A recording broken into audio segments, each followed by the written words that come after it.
Start करते हैं FR का next class fund flow statement के रिगार्डिंग। लास्ट क्लास हम लोगों ने सम नंबर 7 कंप्लीट किया था, एग्जाम 2006 का question.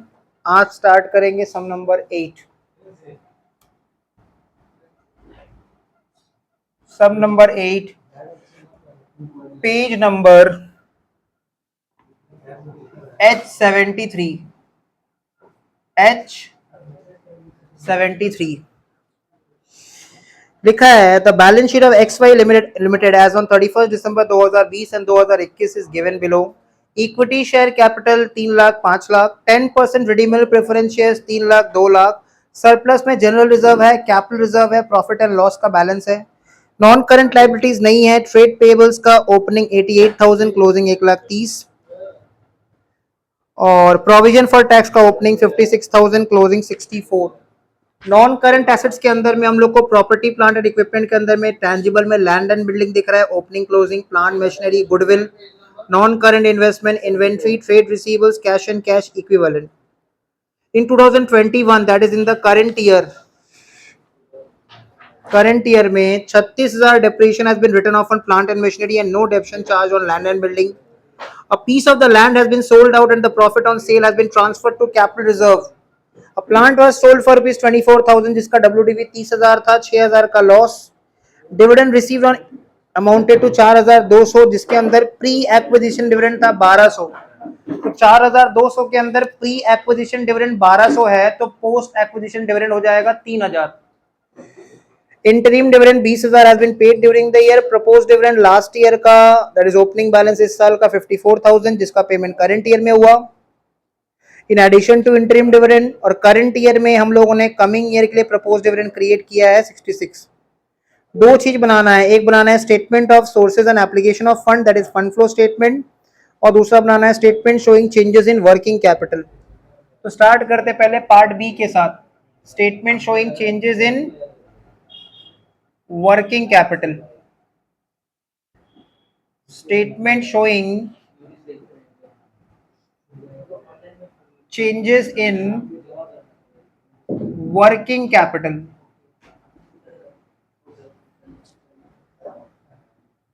Particulars 31st December 2020 and 31st December 2021। सबसे पहले लिख देंगे करंट एसेट्स।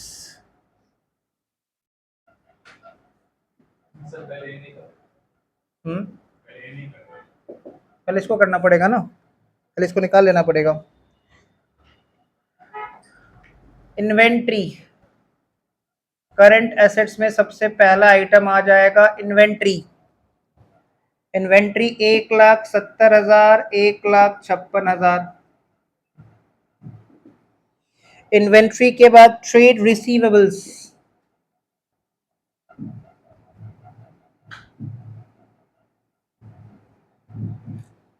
1,50,000,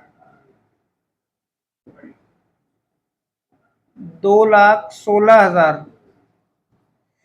फिर कैश एंड कैश इक्विवेलेंट,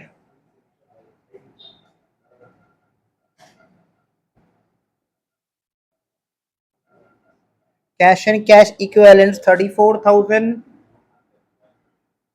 56,000। इन सबको ऐड कर लो।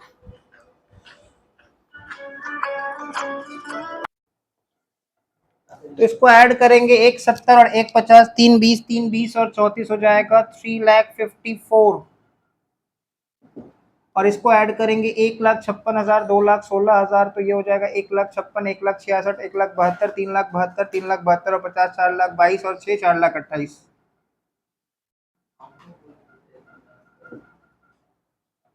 करंट एसेट का टोटल कर लिए, ठीक है, करेक्ट है।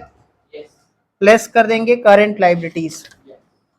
तो करंट लाइबिलिटीज में एकमात्र आइटम हम लोग लेंगे दैट इज ट्रेड पेबल्स, क्योंकि हम लोगों ने नोट्स में पहले ही लिख लिया था कि प्रोविजन फॉर टैक्स जो है वो हमारा करंट लाइबिलिटीज नहीं रहेगा इस चैप्टर के लिए।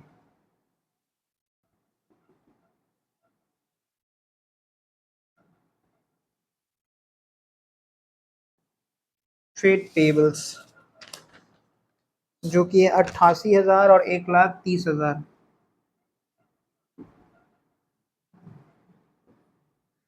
$3,54,000 minus 88, 2,66,000, 4,28,000 minus 1,30,000, 70, 2,28,000, 2,98,000।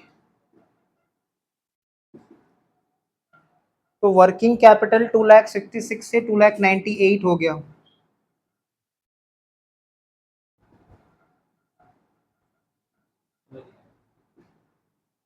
तो हम देख सकते हैं कि working capital during the year increase हो रहा है, और कितना से इंक्रीज हो रहा है? 32,000। तो लिख देंगे हम लोग देयरफॉर, ऐसा करने से हम लोग का ऑलमोस्ट ये जो सेकंड चैप्टर है वो ऑलमोस्ट खत्म हो गया। इसके बाद हम लोग मूव करेंगे हमारा सेकंड लास्ट चैप्टर में, फिर उसको खत्म करेंगे, फिर लास्ट चैप्टर सिलेबस खत्म, फिर एफएम खाली बाकी रहेगा। 4 चैप्टर, एक तो छोटा मोटा छिटपुट चैप्टर। छिटपुट मतलब 1-1.5 घंटा में उसको भी खत्म कर देंगे। बस इतना छोटा सा सिलेबस है, इतना छोटा सा सिलेबस है। तो 2,66,000 से 2,98,000 हो गया।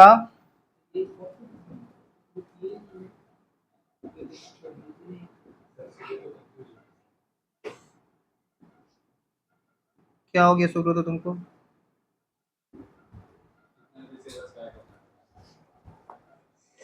जल्दी कर दो तो दिक्कत।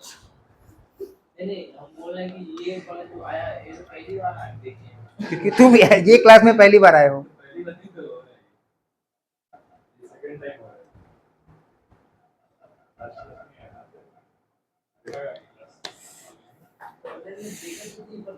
देखो तो गाना है, पहले भी मैं तुमसे मिला हूँ, तो वही वाला कहानी है यहाँ पे, पहली दफा ही मिल के लगा, तो वैसा वाला कहानी है यहाँ पे। ये आ गया स्टेटमेंट फिर कितने दिन वर्किंग कैपिटल हो गया। अब हम लोग बनाएंगे अपना main sum, that is fund flow statement. इसका क्लास अपलोड किया हुआ है, ग्रुप में भी भेजा हुआ है, तुम देखे नहीं हो अभी तक, इग्नोर किए हो। नहीं सर, हम बोले थे ना भेजने के लिए, आप बोले अपलोड करेंगे। कब का भेज दिए? सब कोई कर भी लिए।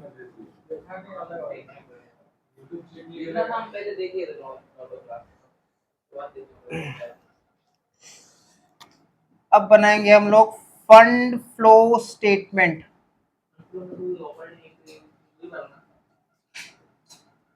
Fund flow statement for the year ended.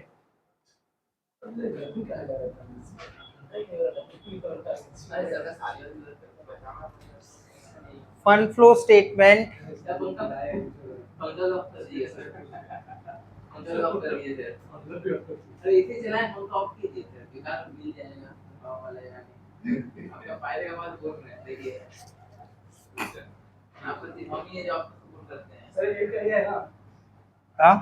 ये ए है, सोर्स ऑफ फंड।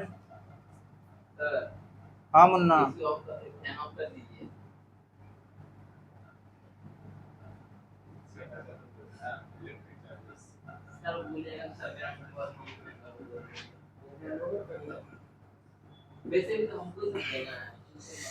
तो सोर्स ऑफ फंड हम लोग कहाँ से शुरू करेंगे? एकदम शुरुआत से शुरू करते हैं, बैलेंस शीट में आ जाओ। इक्विटी शेयर कैपिटल कितना से कितना हो गया? 3 लाख से 5 लाख इंक्रीज हो गया। तो इंक्रीज हो गया तो उसको लिख देंगे proceeds from issue of equity shares. कितना लिखेंगे? 2 लाख।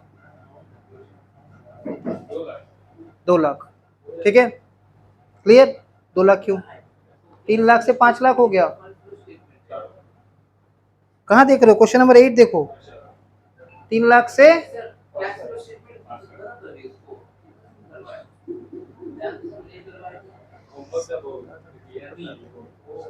हम लोग 2 चैप्टर को एक साथ लेके चल रहे हैं, फिर उस चैप्टर में जाएंगे, फिर इसका होमवर्क बताएंगे।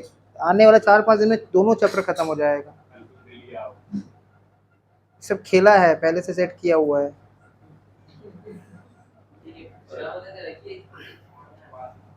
पहले तुम अपने आप को भी संभालो पहले।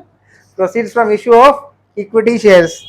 अच्छा, प्रेफरेंस शेयर कैपिटल देखो 3 लाख से 2 लाख हो गया, तो क्या हम बोल सकते हैं कि रिडेम्पशन ऑफ प्रेफरेंस शेयर हुआ है और एप्लीकेशन ऑफ फंड है, तो लिख दो redemption of preference shares.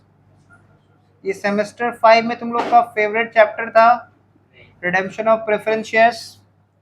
Cash का आउटफ्लो हो रहा है। देखो तो एडजस्टमेंट में क्या इंटरिम डिविडेंड प्रपोज डिविडेंड दिख रहा है? दोनों ही डिविडेंड दिख रहा है, और ये दोनों डिविडेंड हम किसको पे करते हैं? इक्विटी शेयर होल्डर्स को।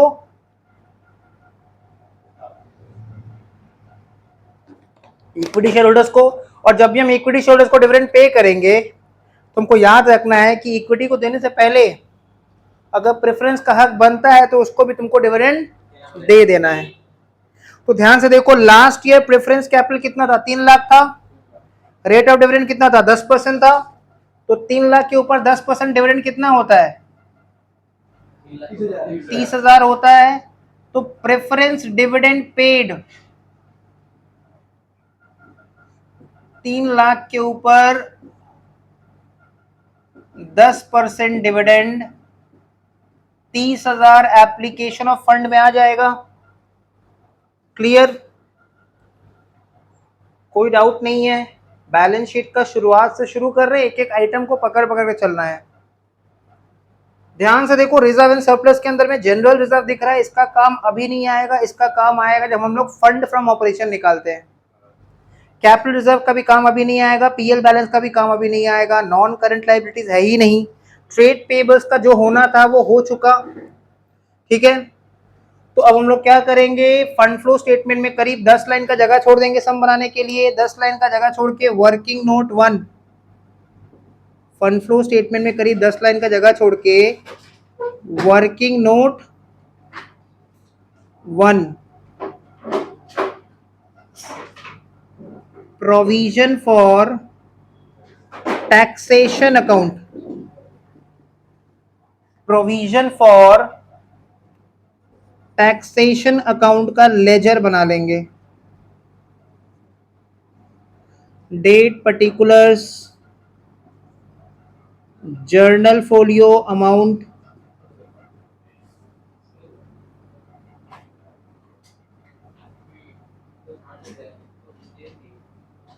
Date particulars,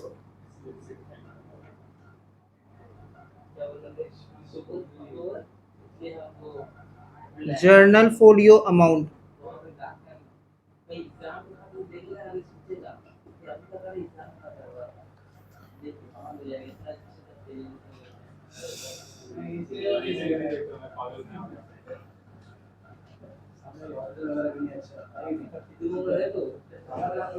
bye balance BD.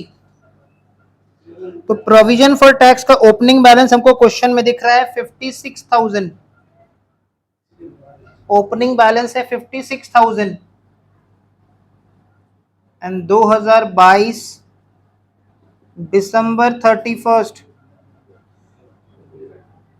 To balance CD ये हम लोग को दिख रहा है 64,000। तो by balance CD BD 56,000 and to balance CD 64,000। अब तुरंत क्या करेंगे? जो ओपनिंग बैलेंस है उसी को कंसिडर कर लेंगे कि वो हमको क्वेश्चन में टैक्स पेड दिया हुआ है, क्योंकि एडजस्टमेंट में और कोई बात बताया नहीं है। तो इसको लिख देंगे 2022 नहीं दिया हुआ है, तो वही कैश फ्लो का पहला 8 basic class,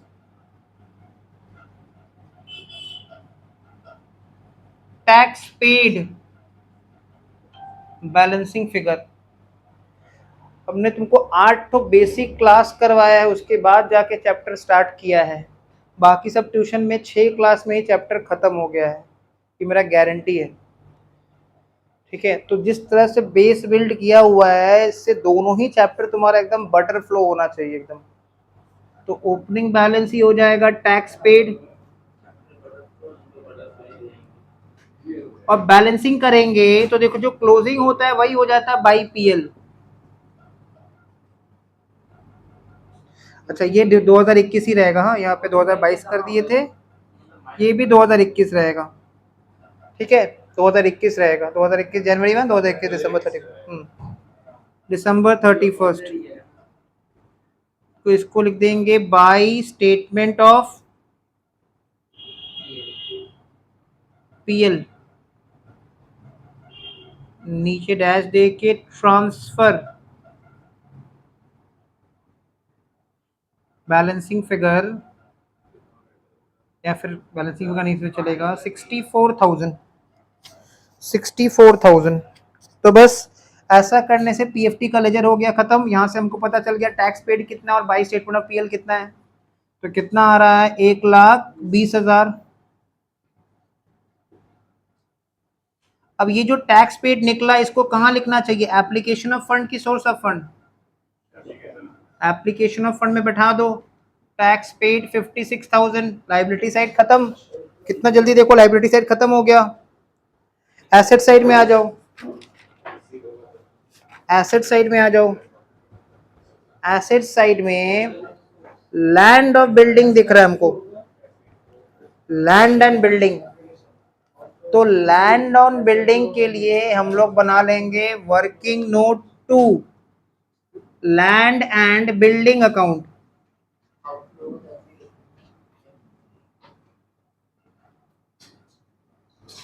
land and building account, date particular journal folio amount, date particulars journal folio amount. तो लैंड एंड बिल्डिंग एक एसेट अकाउंट है, अकॉर्डिंगली ओपनिंग बैलेंस और लेजर बनेगा। अकॉर्डिंगली ओपनिंग बैलेंस बैठा दो,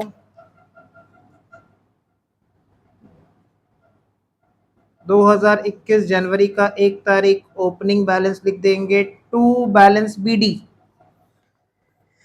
तो ओपनिंग बैलेंस है 2 lakh and 2021 December 31 closing balance लिख देंगे by balance CD. Closing balance है 1,50,000।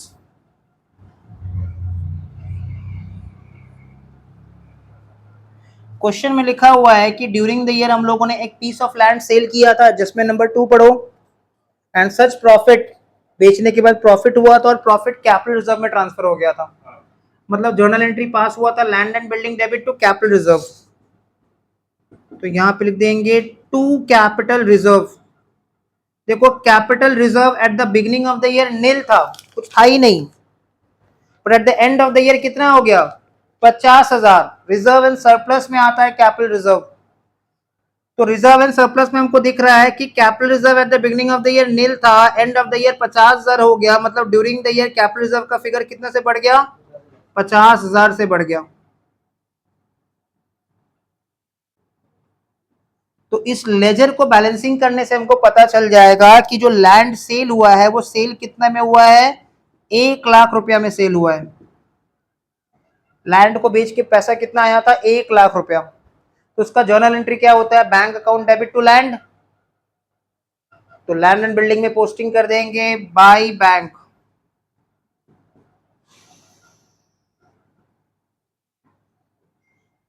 नीचे डैश दे के लिख देंगे सेल प्रोसीड्स, बैलेंसिंग फिगर। तो लैंड को सेल करके 1,00,000 रुपया आ रहा है, तो कैश का इनफ्लो हो रहा है, इसलिए कहां लिखेंगे, सोर्स ऑफ फंड। लिख दो सेल प्रोसीड्स ऑफ लैंड।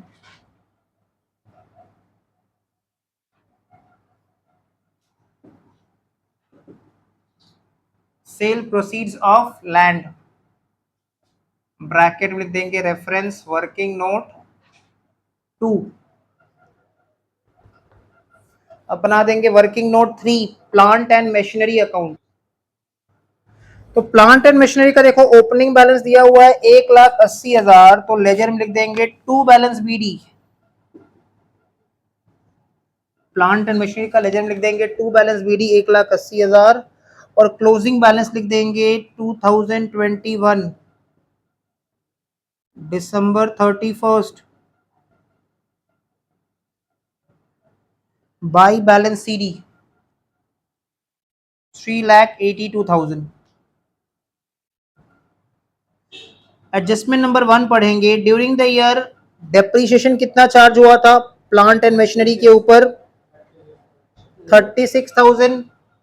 तो डेप्रीशिएशन का जर्नल एंट्री होता है depreciation account debit to plant and machinery. तो प्लांट एंड मशीनरी में लिख देंगे बाय डेप्रीशिएशन 36,000। इसके अलावा चेक करो adjustment number 3, a plant was sold for ₹24,000 जिसका WDV कितना था? 30,000। तो प्लांट जो सेल हुआ उसका जर्नल एंट्री क्या होगा? Bank account debit to plant and machinery. तो प्लांट एंड मशीनरी में पोस्टिंग कर देंगे बाय बैंक।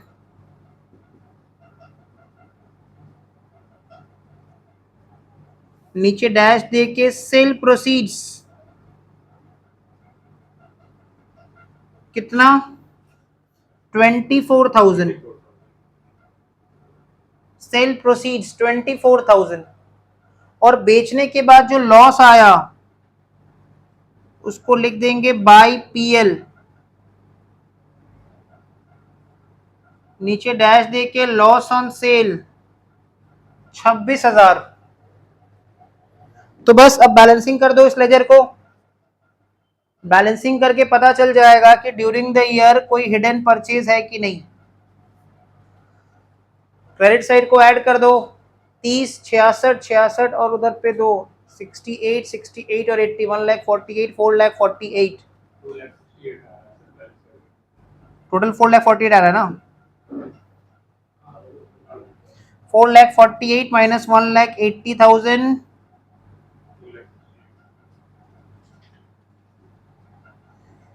2,68,000। तो ये क्या हो जाएगा? हिडन परचेज, जिसको हम लोग लिख देंगे to bank. Plant and machinery purchase करने का एंट्री होता है plant and machinery to bank. Balancing figure 2,68,000। तो यहां से हम लोग को दो चीज पता चल गया।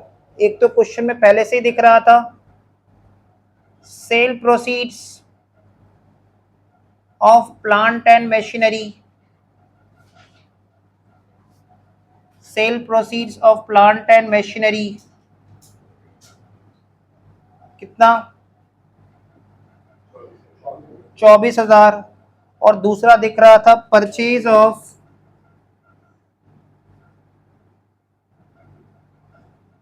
Plant and machinery 2,68,000। तो फंड फ्लो स्टेट में देखो लाइन बाय लाइन हम लोग करते जाएंगे तो कुछ छूटेगा नहीं। अब तुम देखो क्या रह गया? गुडविल। गुडविल 1,20,000 से 94 हो गया। इसका काम अभी नहीं आएगा, इसका काम आएगा जब हम लोग फंड फ्रॉम ऑपरेशन कैलकुलेट करेंगे। नॉन करंट इन्वेस्टमेंट 20,000 से 70,000 हो गया। क्या एडजस्टमेंट में इन्वेस्टमेंट के रिगार्डिंग कुछ बोला है? बोला है। देखो एडजस्टमेंट नंबर 4 चेक करो। तो हम लोग बना लेंगे एक non current investment account. Last class हम लोगों ने देखा था कि जो प्री एक्विजिशन डिविडेंड होता है वो इन्वेस्टमेंट लेजर में क्रेडिट हो जाता है और जो पोस्ट एक्विजिशन डिविडेंड होता है वो इनकम है, वो PL में जाता है। तो देखो तो एडजस्टमेंट नंबर 4 पढ़ के सबको देखो प्री एक्विजिशन डिविडेंड कितना है। एडजस्टमेंट नंबर 4 पढ़ के देखो क्वेश्चन के अकॉर्डिंग प्री एक्विजिशन डिविडेंड 1200 है तो पोस्ट कितना होगा? 3,000 होगा। तो क्वेश्चन पढ़ने से सारा बात क्लियर हो जाता है। तो वर्किंग नोट बना लेंगे, वर्किंग नोट 4। समझ में आ गया? इसीलिए तो बनाएंगे ताकि हम एग्जामिनर को समझा सके कि हमको जो समझ में आया हम उसको समझा पाए, और हमको जो समझ में आया अगर हम उसको नहीं समझा पाए तो उसको ये समझ में नहीं आएगा कि उसको हमको जो समझाना था वो समझ पाया कि नहीं।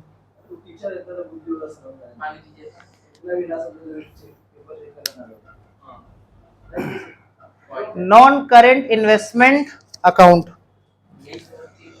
तो ओपनिंग बैलेंस दिया हुआ है नॉन करेंट इन्वेस्टमेंट अकाउंट का, ओपनिंग बैलेंस दिया हुआ है 20,000 और क्लोजिंग बैलेंस दिया हुआ है 70,000।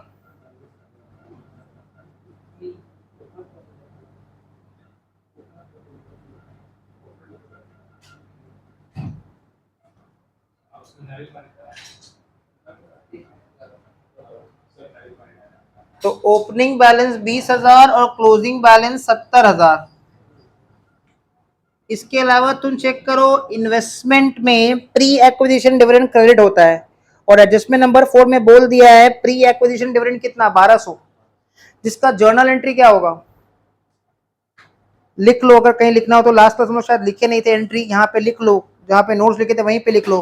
प्री एक्विजिशन डिविडेंड के लिए एंट्री होता है bank to investment, pre acquisition dividend के लिए एंट्री होता है बैंक टू इन्वेस्टमेंट, इसलिए इन्वेस्टमेंट का लेजर में लिख देंगे बाय बैंक।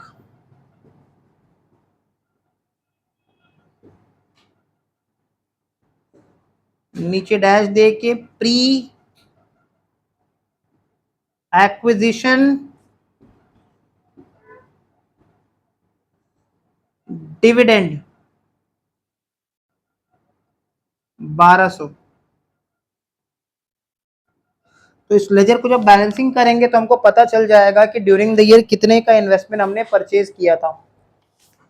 तो 71,200 माइनस 20,000, 51,200, ये था हिडन परचेज इन्वेस्टमेंट का। तो इन्वेस्टमेंट परचेज करेंगे तो इन्वेस्टमेंट टू बैंक, नीचे डैश दे के लिख देंगे परचेज बैलेंसिंग फिगर 51,200। तो ये जो purchase of non current investment आया, इसको हम लोग को कहां लिखना चाहिए, सोर्स ऑफ फंड की एप्लीकेशन, एप्लीकेशन ऑफ फंड में लिख देना चाहिए।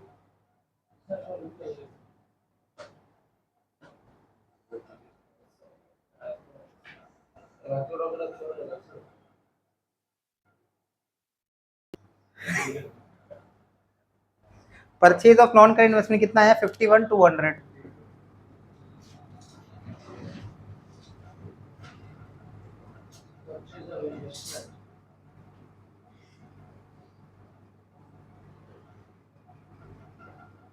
$51,200 purchase of non current investment 51,200। इसके अलावा देखो और क्या दिया हुआ क्वेश्चन में, इन्वेस्टमेंट का कहानी खत्म हो गया, करंट एसेट तो जो होना था कर ही चुके हैं पहले से ही। एडजस्टमेंट नंबर 1 हम लोग हो चुका है, कर चुके हैं। एडजस्टमेंट नंबर 2 कर चुके हैं, 3 हो गया है। एडजस्टमेंट नंबर 4 में आ जाओ। देखो टोटल डिविडेंड रिसीव कितना हुआ था, 4,200, जिसमें से प्री एक्विजिशन डिविडेंड कितना था, प्री एक्विजिशन डिविडेंड रिसीव हुआ था 1,200, तो सोर्स ऑफ फंड में दिखा देंगे 1,200, और पोस्ट एक्विजिशन डिविडेंड कितना था, दोनों को मिला के 4,200 दिया हुआ है। पोस्ट एक्विजिशन डिविडेंड 3,000, ठीक है। तो एडजस्टमेंट नंबर 4 भी खत्म। क्वेश्चन में देखो एडजस्टमेंट नंबर 5 में इंटरिम डिविडेंड पेड कितना बता रहा है, interim dividend paid application of fund 20,000। उसके बाद देखो प्रपोज डिविडेंड का ओपनिंग बैलेंस जिसका करंट ईयर में पेमेंट हुआ, लास्ट ईयर का प्रपोज डिविडेंड जिसका पेमेंट करंट ईयर में हुआ 54,000, और प्रपोज डिविडेंड का तो क्लोजिंग बैलेंस को हम लोग कंसीडर करते ही नहीं है कभी। Propose dividend paid 54,000।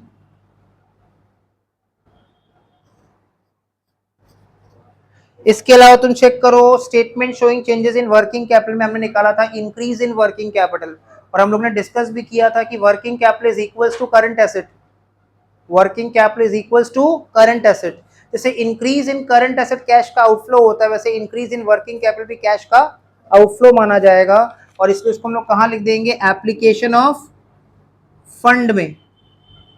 अब मान लो एग्जाम में इतना करने के बाद एक स्टूडेंट ने देखा कि हम सब कुछ कर चुके हैं, उसने क्या किया, एप्लीकेशन ऑफ फंड का टोटल किया, सोर्स ऑफ फंड माइनस किया, बैलेंसिंग फिगर है, उसको लिख दिया फंड फ्रॉम ऑपरेशन, और बैलेंसिंग फिगर बोल के नहीं लिखा, खाली लिख दिया फंड फ्रॉम ऑपरेशन। मतलब उसने इसका वर्किंग नोट नहीं दिखाया, तो कितना तक मार्क्स कट जाना चाहिए, 15 मार्क्स का सम्स है तो वहां पे 8 मार्क्स काट लेना चाहिए। Reason, fund from operation sums का एक मेन पार्ट है, इसको स्टूडेंट ने दिखाया ही नहीं, तो 15 में तो 8 पहले काट ही लेना चाहिए, फिर 7 मार्क्स में देखना चाहिए और कहां कहां कट सकता है। ठीक है, क्लियर। तो इस तरह से पेपर चेक होता है, इस तरह से पेपर का चेकिंग होता है, इसलिए फंड फ्रॉम ऑपरेशन का वर्किंग दिखाना कंपलसरी है। कितना आया था increase in working capital, 32,000।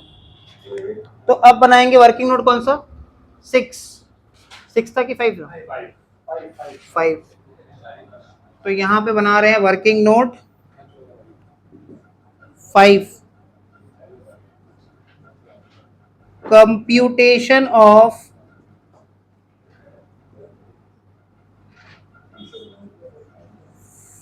Fund from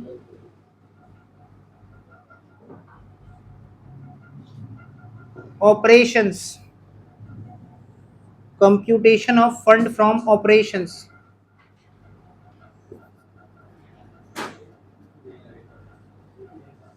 particulars और एक अमाउंट का कॉलम।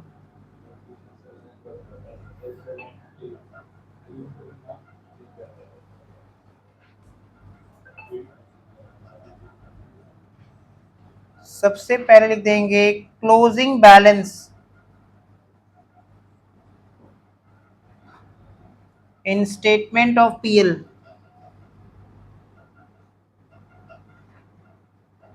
तो ध्यान से देखो, closing balance statement of PL कितना दिया हुआ है, 1,20,000। Closing balance in statement of PL दिया हुआ है 1,20,000। उससे हम लोग लेस कर देंगे,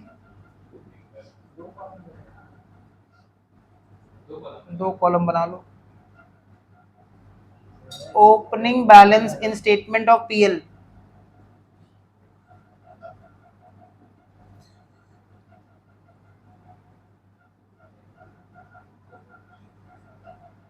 opening balance in statement of PL.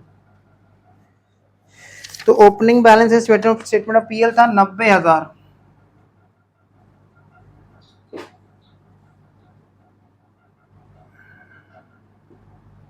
तो आ गया ये 30,000, ये 30,000 हो जाएगा इंक्रीज इन पीएल।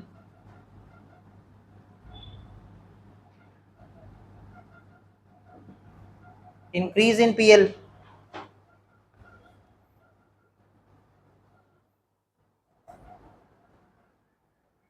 यहां तक हो गया।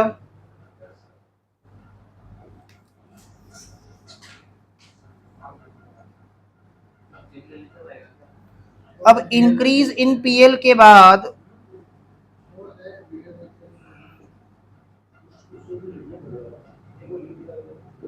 ऐड कर देंगे ट्रांसफर टू जनरल रिजर्व।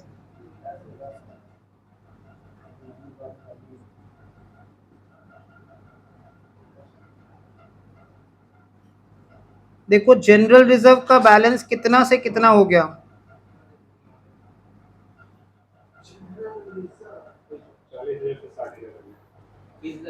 40,000 से 60,000 हो गया, तो ट्रांसफर टू जनरल रिजर्व लिख देंगे 20,000। जैसे हम लोग प्रपोज डिविडेंड लेते हैं वैसे हम लोग को प्रेफरेंस डिविडेंड भी यहाँ पे ऐड करना पड़ेगा। तो प्रेफरेंस डिविडेंड 30,000, प्रपोज्ड डिविडेंड भी यहाँ पे ऐड कर देते हैं हम लोग, ओपनिंग बैलेंस लेते हैं हमेशा। तो प्रपोज्ड डिविडेंड कितना लेंगे, opening balance 54,000, and interim dividend भी यहाँ पे ले लेते हैं हम लोग, तो इंटरिम डिविडेंड कितना लेंगे? 20,000। तो इन सब को ऐड करके जो आएगा उसको आउटर कॉलम में निकालेंगे। 1,24,000।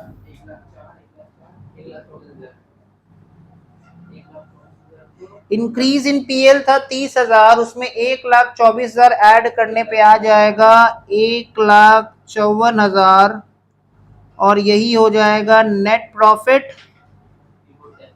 After tax.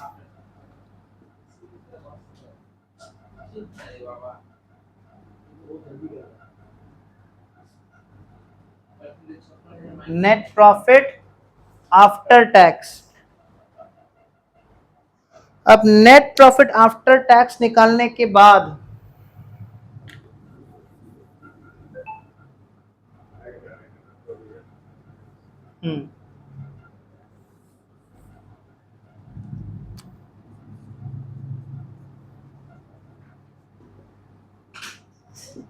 Net profit after tax 1,54,000, इसमें ऐड कर देंगे प्रोविजन फॉर टैक्स।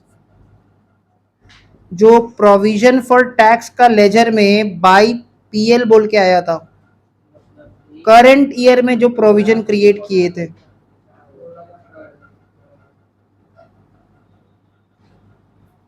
तो प्रोविजन फॉर टैक्स कितना? 64,000।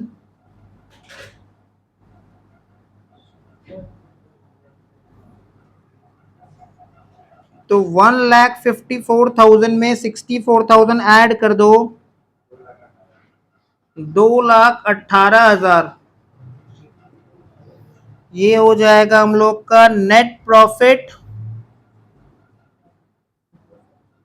Before tax. 2,18,000 net profit before tax. अब नेट प्रॉफिट बिफोर टैक्स आ गया। अब इसमें करेंगे एडजस्टमेंट।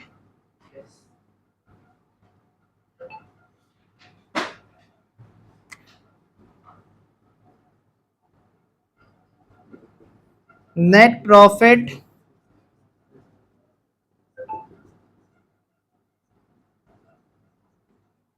बिफोर टैक्स में हम लोग ऐड कर देंगे non cash and non operating items.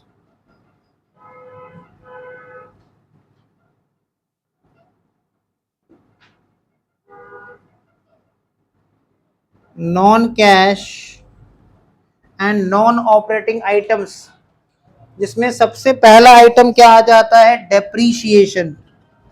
तो एडजस्टमेंट नंबर 1 पर हो, depreciation on plant and machinery. Depreciation on plant and machinery देखो कितना दिया हुआ है क्वेश्चन में। एडजस्टमेंट नंबर 1 में दिया हुआ था 36,000। एडजस्टमेंट नंबर 1 में दिया हुआ था 36,000। तो depreciation on plant and machinery दिया हुआ है 36,000। Depreciation on plant and machinery हो गया 36,000। इसके बाद देखो गुडविल कितना से कितना हो गया? राइट ऑफ हो गया गुडविल 1,20,000 से 94 हो गया, तो लिख देंगे अमोर्टाइजेशन ऑफ गुडविल। ये भी ऐड हो जाएगा।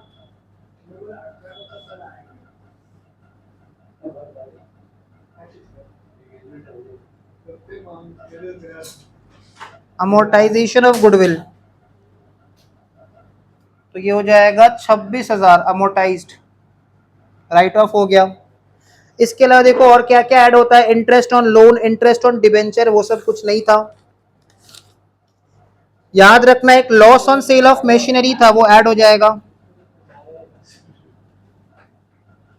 Loss on sale of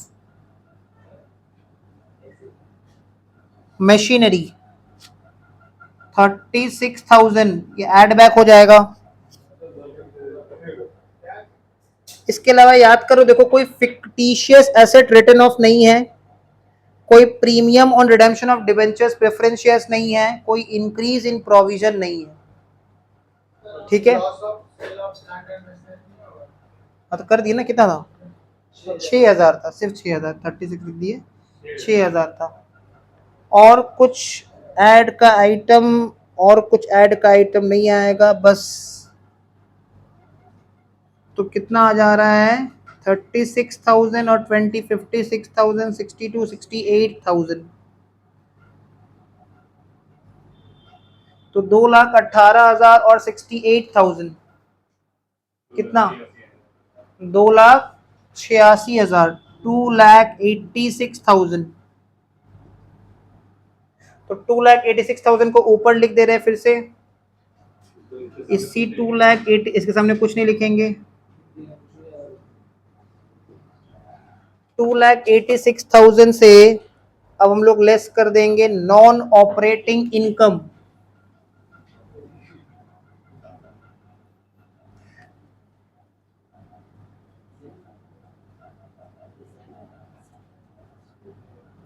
less में आ जाएगा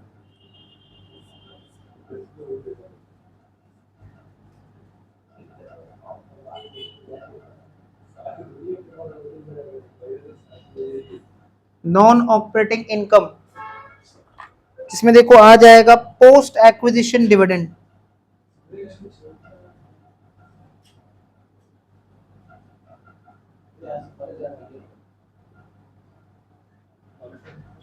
एंड पोस्ट एक्विजिशन डिविडेंड कितना था, पोस्ट एक्विजिशन डिविडेंड था 3,000।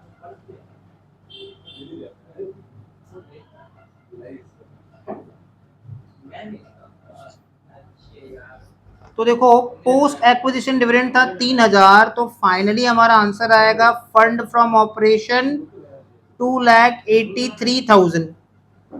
अब बुक का जो आंसर है फंड फ्रॉम ऑपरेशन वो देखो 2,53,000 है।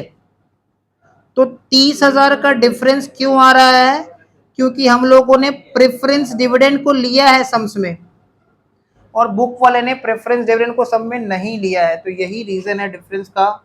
ठीक है, तो ये हो गया हम लोग का आंसर, फंड फ्रॉम ऑपरेशन 2,83,000, और इसको हम लोग मेन सम में दिखा देंगे 2,83,000। हाँ हाँ,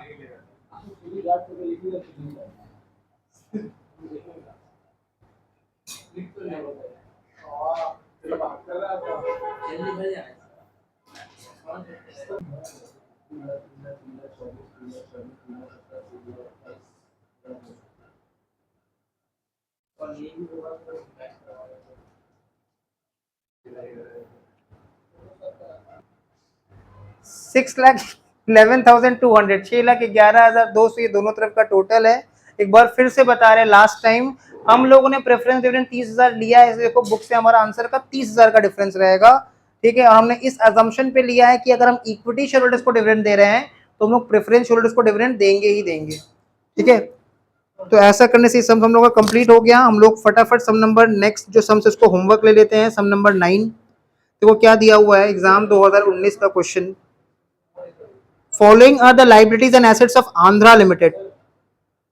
आंध्रा लिमिटेड में हम लोग देख सकते हैं कि इक्विटी शेयर का capital, equity share capital 8 lakh और 10 लाख दिया है। एक एक शेयर का फेस वैल्यू 10 रुपया है। तुम देखो सिक्योरिटीज प्रीमियम 1 लाख से 1,20,000 हो गया, मतलब ड्यूरिंग द ईयर प्रीमियम कितना से बढ़ गया, 20,000 से। और इक्विटी शेयर कैपिटल कितना से बढ़ गया, 2 लाख से। मतलब नया इक्विटी शेयर इशू करके टोटल में कितना रुपया आया, face value capital value 2 lakh और प्रीमियम 20,000, मतलब कुल मिला के 2,20,000। मतलब proceeds from issue of equity shares at premium 2,20,000। सबको क्लियर है। जनरल रिजर्व का ओपनिंग क्लोजिंग कब काम आता है, एफएफओ निकालते समय, फंड फ्रॉम ऑपरेशन। पीएल का ओपनिंग बैलेंस क्लोजिंग बैलेंस दिया हुआ है। बैंक लोन देखो 4,20,000 से 4,60,000 हो गया, लोन इंक्रीज हो गया, मतलब कैश का इनफ्लो हो रहा है, इनफ्लो पैसा आ रहा है बिजनेस में। तो सोर्स ऑफ फंड में दिखा देंगे बैंक लोन रेज्ड कितना, 40,000। ट्रेड पेबल्स तो करंट लाइबिलिटी होता है, वर्किंग कैपिटल का चेंजेस में दिखाएंगे। प्रोविजन फॉर टैक्स का ओपनिंग क्लोजिंग दिया है। प्रॉपर्टी प्लांट एंड इक्विपमेंट में टेंजिबल दिया हुआ है 17 lakh, opening closing 20,60,000। Non current investment का ओपनिंग क्लोजिंग दिया है। करंट एसेट में inventories, trade receivables, cash and cash equivalent. Question में लिख रहा है dividend paid during the year, तो यही हो जाएगा propose dividend. Dividend paid application of fund में भी आएगा और फंड फ्रॉम ऑपरेशन निकालते समय ऐड भी होगा। The company sold part of the fixed asset for 24,000, जिसका WDV कितना था 20,000। तो sale proceeds of fixed asset source of fund में कितना दिखाएंगे 24,000, और profit on sale of fixed asset 4,000 FFO निकालते समय नॉन ऑपरेटिंग इनकम के अंदर लेस हो जाएगा। ठीक है, नॉन ऑपरेटिंग इनकम के अंदर लेस हो जाएगा FFO निकालते समय। Depreciation charge on fixed asset during the year, तो इसका क्या ट्रीटमेंट होगा, जब फिक्स्ड एसेट का लेजर बनाएंगे तब ये आएगा और FFO निकालते समय ऐड हो जाएगा। Investment costing 16,000 were sold during the year for 19,000, तो सेल प्रोसीड्स ऑफ इन्वेस्टमेंट कहां दिखाएंगे सोर्स ऑफ फंड, और profit on sale of investment non operating income के अंदर FFO निकालते समय लेस हो जाएगा। Interest on investment received 7,000 source of fund and credited to PL, मतलब नॉन ऑपरेटिंग इनकम के अंदर ये भी लेस हो जाएगा FFO निकालते समय। Interest accrued and paid during the year, तो interest paid on bank loan application of fund में आएगा, और याद रहे FFO निकालते समय फंड फ्रॉम ऑपरेशन निकालते समय नॉन ऑपरेटिंग इनकम में ऐड हो जाएगा। Income tax provided during the year, मतलब ये बाई PL वाला फिगर है, तो लेजर बना के हमको पता चल जाएगा कि टैक्स पेड कितना। तो बस ये छोटा सा सम होमवर्क में रहेगा, इसको होमवर्क बना लेना। ठीक है, बाई PL वाला, क्योंकि टैक्स प्रोवाइडेड है, तो इसको होमवर्क बना लेना। नेक्स्ट क्लास हम लोग का फिर कंटिन्यू करते हैं।